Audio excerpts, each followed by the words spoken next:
Academic classes में आपका एक बार फिर से स्वागत है। आज हम अपने भूगोल का भाग नंबर 7 में करने जा रहे हैं भारत के खनिज एवं ऊर्जा संसाधन, जिसके अंतर्गत चर्चा आज की जाएगी हीरा की, अभ्रक की, सीसा है, जस्ता है, जिप्सम है, और भी देख लेंगे। बहुत सारी चीज़ों को भी आज हम देखेंगे। बहुत इम्पोर्टेंट रोल ये प्ले करता है। पूछ लिया जाता है कि आखिरकार हीरा कहाँ से हमें मिलता है भारत में। निश्चित रूप से हीरा की खान के बारे में भी पूछा जाता है। हीरा कार्बन का रूप है, किसका रूप है, ये भी पूछ लिया जाता है। तो ये सब बातें हम यहाँ पे कर लेंगे एक ही बार में। हीरे से संबंधित जितनी भी महत्वपूर्ण बातें हो सकती हैं वो सभी कर लेंगे। तो बिना देर किए हेडिंग डाल देते हैं, हीरा। आप सब इंग्लिश इसकी जानते हैं, डायमंड। अब इसमें सबसे पहली बात तो यही, ये किसका रूप होता है, तो कार्बन का सबसे शुद्ध रूप है।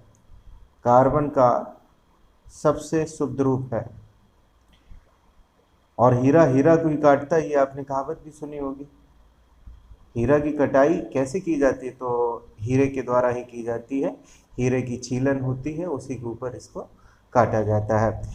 और ये भी माना जाता है, दूसरे नंबर पे अगर हम बात करें तो ये भी माना जाता है प्रकृति का सबसे कठोर तत्व, सबसे कठोर तत्व है, कठोर तत्व। अब आप सब ने कोहिनूर हीरा का नाम सुना होगा। तो ये कोहिनूर हीरा जो है ये अपने ही देश की खान है। आंध्र प्रदेश में गोलकुंडा, आंध्र प्रदेश में एक स्थान है गोलकुंडा। गोलकुंडा की खान से कोहिनूर को प्राप्त किया गया था। अब सबसे ज़रूरी बात यह है कि हीरे के उत्पादन में अपने देश में अग्रणी राज्य कौन है, तो हीरे के उत्पादन में अपने देश में एमपी लगभग 90.18%, 90.18% लगभग अपने देश में उत्पादन करता है हीरा का। आपने सुना होगा पन्ना की खान, पन्ना की खान। इसके बाद में दूसरे नंबर पे आपका आ जाता है आंध्र प्रदेश। इसमें 5.73%। ये परसेंट किसी किसी एग्ज़ाम में बहुत जब टफ देने की कोशिश करेगा तब दे सकता है, अन्यथा यही क्रम आप कम से कम याद कर लीजिए। एमपी हो गया, एपी हो गया, और अंतिम तीसरे नंबर की हम बात कर लेते हैं तो छत्तीसगढ़। छत्तीसगढ़ यहाँ लगभग 4.1% के करीब करीब हीरे का उत्पादन किया जाता है। और वर्तमान समय में अगर बात करें तो पन्ना की हमने आपकी बात कर ली है। इसके अलावा सतना मध्य प्रदेश के, एमपी के सतना ज़िले में भी कई खाने हैं, ज़िले में कई खाने हैं हीरे की। अब इसके बाद में बात करते हैं और बहुत महत्वपूर्ण कि सबसे ज़्यादा हीरे के अगर कारोबार में अगर बात करें तो सबसे ज़्यादा कारोबार आप जानते हैं कि सूरत में प्रसिद्ध है। सूरत में हीरे की कटाई की जाती है। और मुंबई में भी, मुंबई में क्या खास है उसको देख लेते हैं। मुंबई में हीरे की सबसे बड़ी मंडी है। हीरे की सबसे बड़ी मंडी कहाँ है, सबसे बड़ी मंडी, तो आप समझ पाए, जान पाए। हीरे की सबसे बड़ी मंडी मुंबई में स्थित है। अब हम एक हीरे की बात कर लेते हैं, उसमें कैरेट इसमें महत्वपूर्ण होता है, कितने कैरेट का है। आप जानते हैं कि सोने को भी कैरेट में 24 कैरेट गोल्ड, 22 कैरेट गोल्ड ऐसे मापा जाता है। ये मापन की इकाई होती है कैरेट, और कुछ नहीं है। जैसे हम लोग फल खरीदते हैं तो किलो के हिसाब से, इसी प्रकार से यहाँ भी किलो के हिसाब से तो होगा नहीं, तो इसकी मापन की इकाई कैरेट होती है।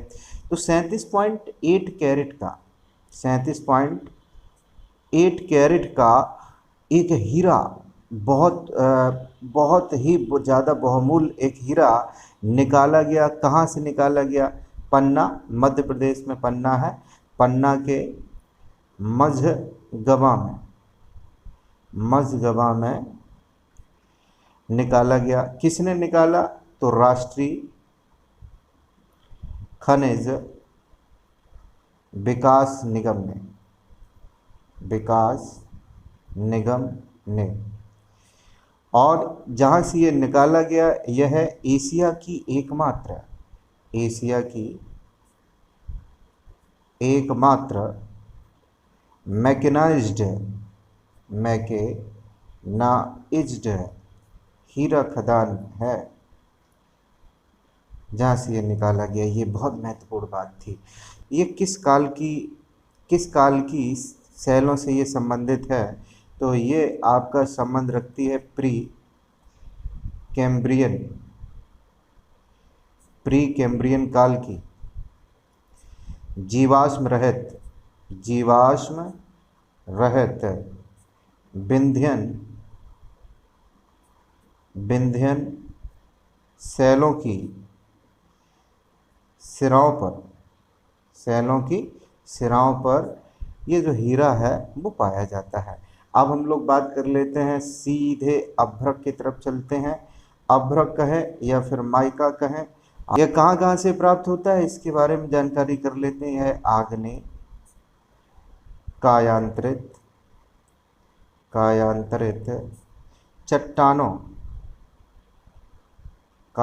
चट्टानों के खंडों के रूप में पाया जाता है। इसकी 3 किस्में होती हैं। किस किस प्रकार का होता है? श्वेत होता है, श्याम होता है, और इसके अलावा पीत अभ्रक भी होता है। अब हम जानते हैं श्वेत अभ्रक के बारे में। सबसे पहले जान लेते हैं श्वेत अभ्रक को क्या कहा जाता है। श्वेत अभ्रक को कहा जाता है मस्कोवाइट। इसे दूसरे नाम से भी जाना जाता है, इसको रूबी अभ्रक भी कहा जाता है।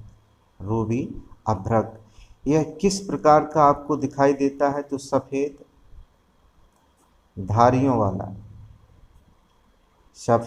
धारियों वाला यह अभ्रक जो होता है बहुत उच्च क्वालिटी का माना जाता है, अच्छी क्वालिटी इसकी होती है। अब हम लोग बात कर लेते हैं पीत अभ्रक की और फिर श्याम अभ्रक की। तो दूसरे नंबर पे बात करेंगे पीत अभ्रक की। पीत अभ्रक को क्या कहा जाता है? तो इसको फ्लोगोवाइट कहा जाता है, फ्लोगोवाइट। इसके बाद में तीसरे नंबर पे आपका है श्याम अभ्रक। तो इसके बारे में क्या कहा जाता है? तो इसे कहा जाता है वायोटाइट कहा जाता है।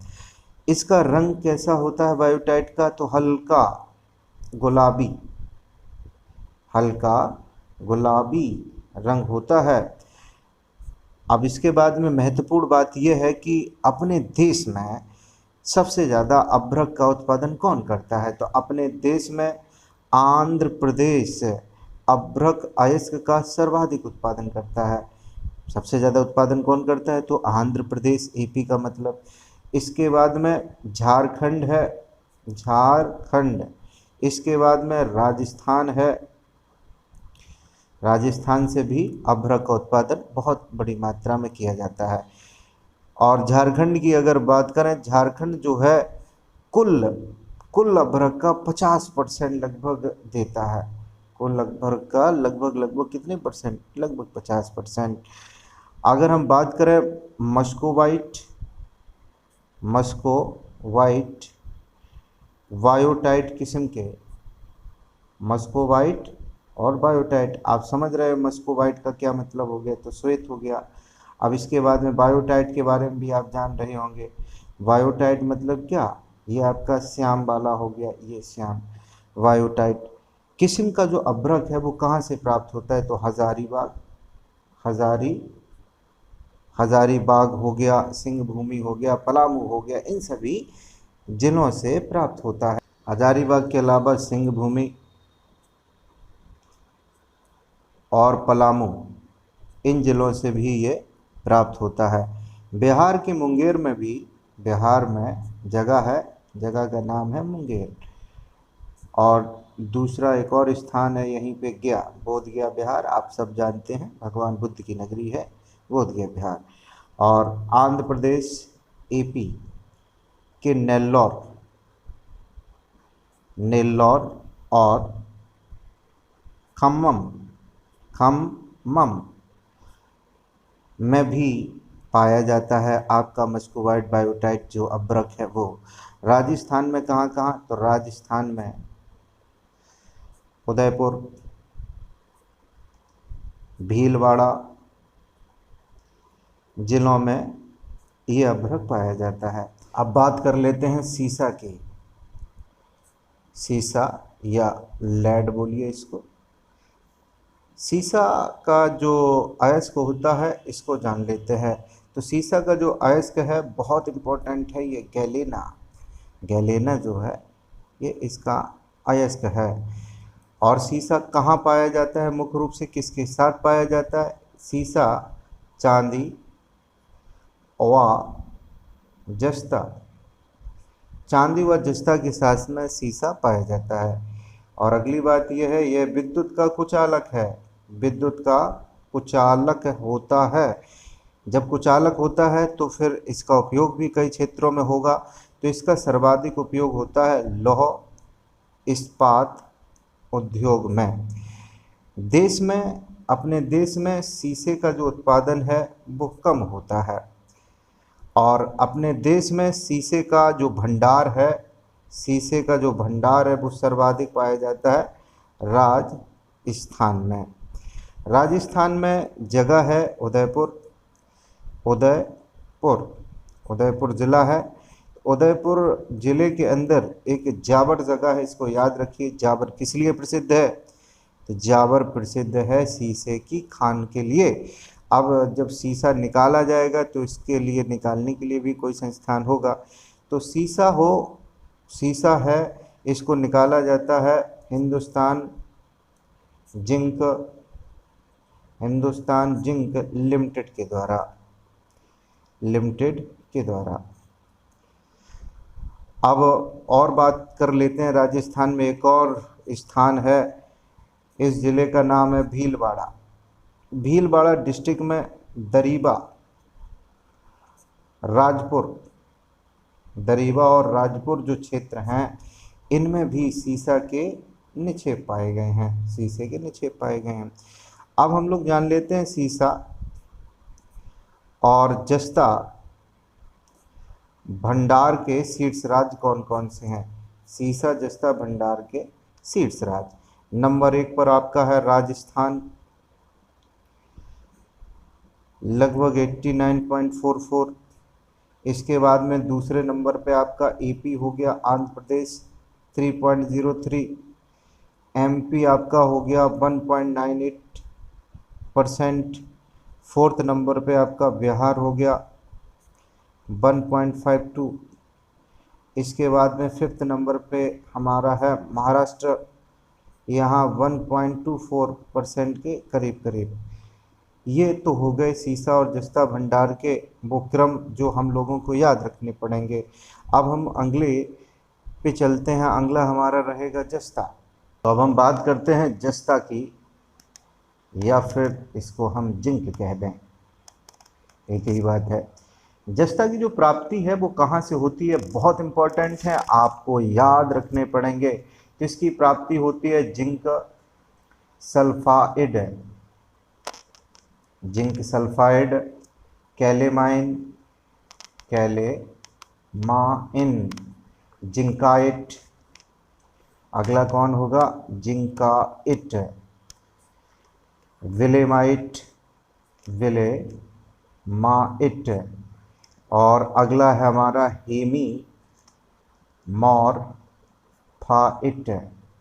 हेमीमॉर्फाइट। यहाँ से जिंक की क्या होती है?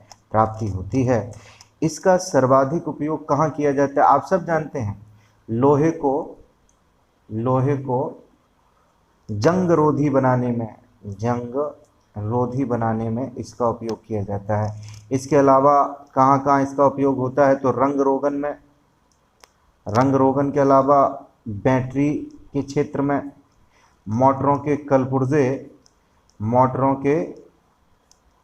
कलपुर्जे, इसके अलावा औषधि में भी इसका उपयोग खूब किया जाता है। अगर हम बात करें ये सर्वाधिक कहाँ पाया जाता है, तो अभी आपने जाना था राजस्थान में ये सर्वाधिक रूप में इसके भंडार हैं।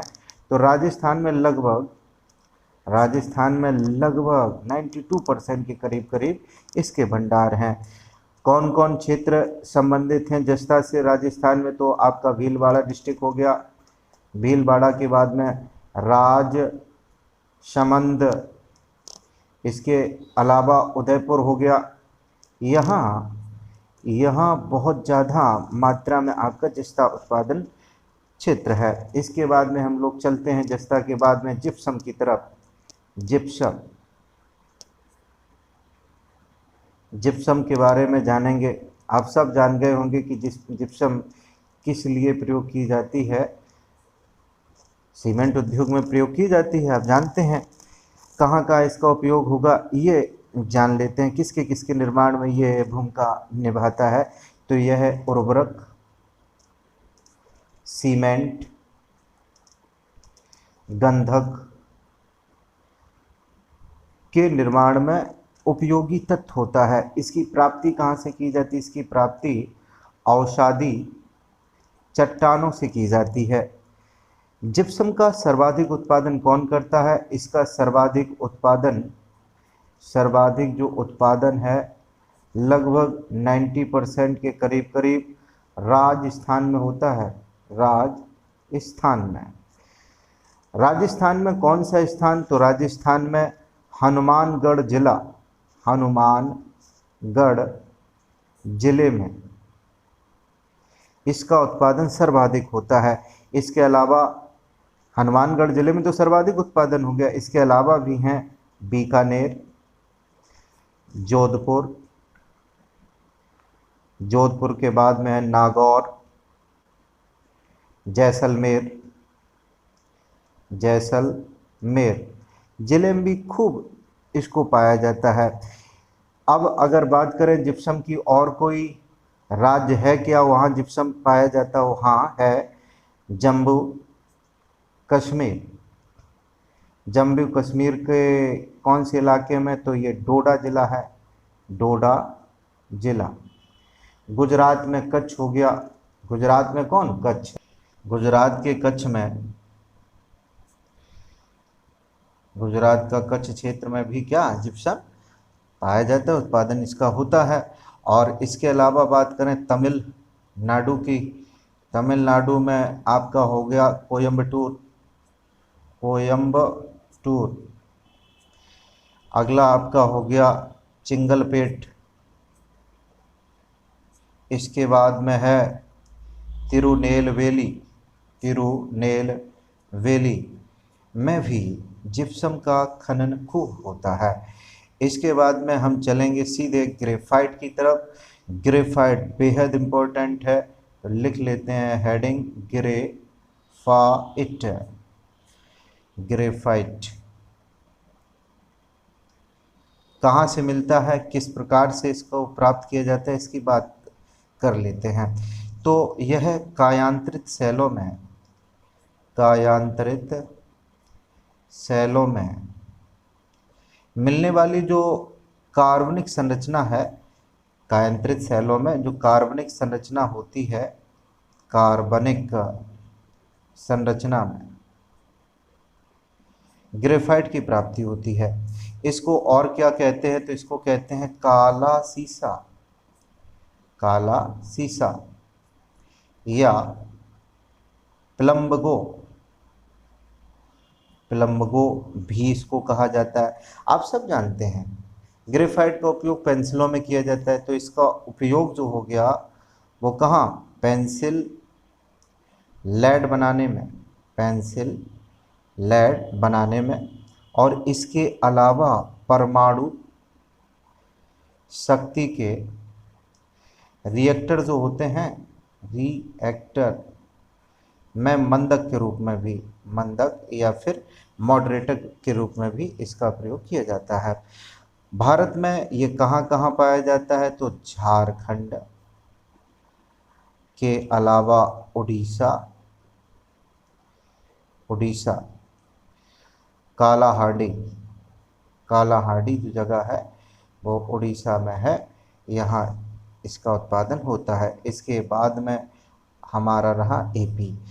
अब ग्रेफाइट के जो भंडार के प्रमुख जो राज्य हैं उनको देख लेते हैं। ग्रेफाइट भंडार के जो शीर्ष राज्य हैं उनके बारे में चर्चा कर लेते हैं। तो पहला आपका अरुणाचल प्रदेश है, एपी। ये आंध्र प्रदेश नहीं है, अरुणाचल प्रदेश 37% के करीब करीब। दूसरे पे आपका हो गया जम्मू 32% के करीब करीब। फिर आपका है उड़ीसा, उड़ीसा में लगभग 10% के करीब करीब। झारखंड, झारखंड में 9%। तमिलनाडु, तमिलनाडु में 4% के करीब करीब। ये आपका भंडार हो गया। अब हम लोग जान लेते हैं ग्रेफाइट, ग्रेफाइट उत्पादक राज्यों को। अब भंडार तो हो सकते हो, उत्पादन ना हो वो अलग बात है। तो सबसे ज़्यादा जो उत्पादन होता है अभी तमिलनाडु में, तमिलनाडु में 76% के करीब करीब। दूसरे नंबर पे हमारा है उड़ीसा, यहाँ 13% के करीब करीब उत्पादन होता है। थर्ड नंबर पे हैं झारखंड और केरल, लगभग 11% के करीब करीब उत्पादन करते हैं। अब हम बात कर लेते हैं जिरकॉन की। जिरकॉन, जिरकॉन की प्राप्ति का जो स्रोत है वो कौन सा अयस्क होता है? तो ये होता है जिरकोनियम। जिरकोनियम अयस्क से इसको प्राप्त किया जाता है। इसका उपयोग कहाँ किया जाता है? तो अणु शक्ति के अलावा, अणु शक्ति में तो प्रयोग किया ही जाता है, इसके अलावा बहुत सारे कार्यों में इसका उपयोग किया जाता है। ये अपने देश में केरल में लगभग 81%, उड़ीसा में 14%, तमिलनाडु में 5% जिरकॉन के भंडार पाए जाते हैं। अणु शक्ति के अलावा बहुत सारे क्षेत्रों में इसका प्रयोग किया जाता है। केरल में 81%, उड़ीसा 14%, तमिलनाडु 5% के करीब करीब जिरकॉन के भंडार पाए जाते हैं। इसके बाद में हम लोग बात कर लेते हैं मॉलिब्डेनम की। मॉलिब्डेनम, मॉलिब्डेनम के बारे में जान लेते हैं। आखिरकार ये क्यों महत्वपूर्ण है, इसका क्या प्रयोग है? तो सबसे पहले बता देते हैं कि इसका प्रयोग जो होता है वो इस्पात बनाने में प्रयोग किया जाता है। यह दिखता कैसा है? तो यह है मुलायम तो होता है, मुलायम के साथ साथ में भूरे रंग का खनिज है, भूरे रंग का खनिज है। यह किससे प्राप्त होता है? तो यह मॉलिब्डेनाइट, मॉलिब्डेनाइट खनिज से प्राप्त होता है, नामक अयस्क से प्राप्त होता है। अब इसके बाद में बात कर लेते हैं हम जिरकॉन के बाद में वैनेडियम की। वैनेडियम, वैनेडियम, वैनेडियम कहाँ से प्राप्त होता है? किस अयस्क से इसको प्राप्त किया जाता है? तो मैग्नेटाइट अयस्क से इसको प्राप्त किया जाता है। इसका उपयोग क्या होता है? तो इसका उपयोग मिश्रित इस्पातों के निर्माण में किया जाता है। अब इसके बाद में हम चलते हैं एंटीमनी। वैनेडियम हो गया, इसके बाद में एंटीमनी अथवा इसको सुरमा भी कहते हैं, सुरमा, एंटीमनी। इसके बारे में जान लेते हैं। यह है क्या, किस प्रकार से यह काम करेगा, कहाँ कहाँ इसका उपयोग होता है, इसको जान लेते हैं। तो इसका उपयोग विद्युत तार, टूथपेस्ट की ट्यूब, टूथपेस्ट की क्या ट्यूब, आभूषणों में, आभूषणों के अलावा बंदूक की कारतूसों में, बंदूक की कारतूसों में, कारतूसों का जो निर्माण होता है वहाँ भी इसका प्रयोग किया जाता है। यह किस खनिज से प्राप्त किया जाता है, इसको भी जान लेते हैं। यह है स्टबनाइट, यह है स्टबनाइट अथवा एंटीमनी मोनाइट, मोनाइट खनिज से इसको प्राप्त किया जाता है।